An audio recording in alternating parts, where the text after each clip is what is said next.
The superhero Spider-Man learned that with great power comes great responsibility. Marketing has great power to influence the consumer. So think for a moment, does marketing influence the brand of cola people choose to drink? Well, let me tell you about a famous marketing case. Back in 1985, CEO of Coca-Cola, Robert Gozzetta, had a decision to make. You see, Coke was losing business to Pepsi. And part of the reason was that Pepsi had an ingenious marketing campaign called the Pepsi Challenge, where consumers would blindly taste test either Coke or Pepsi, and sure enough, more consumers chose the sweeter taste of Pepsi. So Coke did something they never did before. They changed the formula to Coke to make it more sweeter tasting.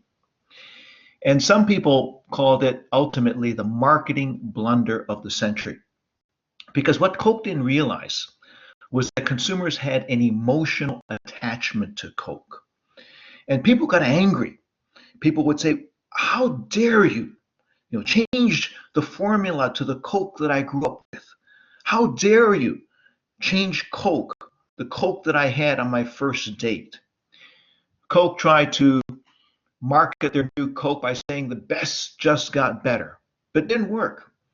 They put this ad on sports events on the big screen and people would boo it. So ultimately, with the backlash, I still remember this, the CEO, Robert Gozzetta, went back on TV and he said, we heard you, we blew it. So we're going to bring back the old Coke and we're going to call it Coca-Cola Classic. And so for a while, both Cokes were sold, and eventually New Coke was discontinued. So the Coke that you're drinking now is still the original formula, Coke. Later, Pepsi used Michael Jackson in their marketing, and they called it the drink of the new generation. And they wanted to position Pepsi as the drink for young people, the new generation. Coke, meanwhile, focused on nostalgia, warm and good feelings because people was nostalgic about Coke. Today, Pepsi uses stars like Beyonce still to target young people. More recently, Coke targeted people who are trying to watch their health because they're saying that cola has too many calories. So Coca-Cola came up with smaller cans, 140 cans, and even the mini cans with only 90 calories. And they say, see, drinking Coke is not so bad. But it actually, calories from sugar like Coke is very harmful. So when we think about ethical marketing, we got to ask ourselves questions like, who are we targeting? What are we marketing? Is it harmful? Is it good for the consumer? And finally, how are we marketing? Are the tactics that we are using ethical and responsible? So first, who is marketed? Is it ethical to market products to vulnerable people or products to children and young people? Children don't have the ability to rationalize and to choose. In recent years, soda sales have declined, but there's one drink that has grown in popularity. Can you guess what it is? Yes, it's energy drinks. Energy drinks has grown in popularity because 50% of energy drinks are sold to young people. Red Bull comes to Seneca College campus during orientation and gives out free Red Bull because they're marketing Red Bull to college students, to young people. But the question is, what is being marketed?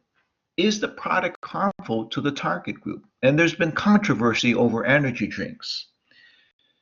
Brian Shepard died after drinking Red Bull, and his father is suing the company. Here's another headline. A teenager dies in a classroom of caffeine overdose after downing a latte, an energy drink, and Mountain Dew. Story about one dad. He was trying to teach his young son about the dangers of energy drinks. So he puts a worm in a glass of water and another worm in a glass of Red Bull. Sure enough, the worm in the glass of Red Bull shrivels up and dies. And so the dad says to the son, "See, son, what does this tell you about Red Bull?" And the son said, "Well, if I drink Red Bull, I won't have worms." Smart kid. But too much caffeine can be bad for you. And that's the problem with energy drinks, caffeine overdose. By the way, some of my students tell me that if they drink too much caffeine, they can't sleep. One student said she started to get jitters and her heart started pounding faster. Well, if this happens to you, cut out the Red Bull and cut out even coffee because you're getting too much caffeine. So again, who are we marketing to? Uh, what is being marketed? And finally, how are we marketing? Because marketing tactics have great power to manipulate the consumer. And are we using that power ethically and responsibly? During World War II, meat was shipped to soldiers overseas, and so the Americans at home were left with organ meats. Now, some of you from certain countries, you love organ meat, but Americans, organ meat was repulsive to them. And so they consulted an anthropologist named Margaret Mead about advice on how can we get Americans at home to eat more organ meats. And so she told the marketing executives, just change the name. Change the name from organ meats to variety meats. And so they changed that name, variety meats, and sure enough, people started buying it, even though it was the same thing. So marketers realize that a simple thing like renaming a product can increase sales without changing the product. Give you another example. Would you eat toothfish from Chile? If it was on the restaurant menu, would you order toothfish? Probably not. Doesn't sound too appealing. But you would order Chilean sea bass. They changed the name from toothfish to Chilean sea bass, and now it's selling like crazy. Would you use rapeseed oil on your bread or on your food? Probably not. Doesn't sound too appealing. But you certainly use canola oil, which is the same thing, renamed. Chinese gooseberry was renamed kiwi. A lot of people love cheesecake, and marketers realize add the name New York style cheesecake, and you'll sell a lot more. So a new understanding of marketing realizes the power of marketing.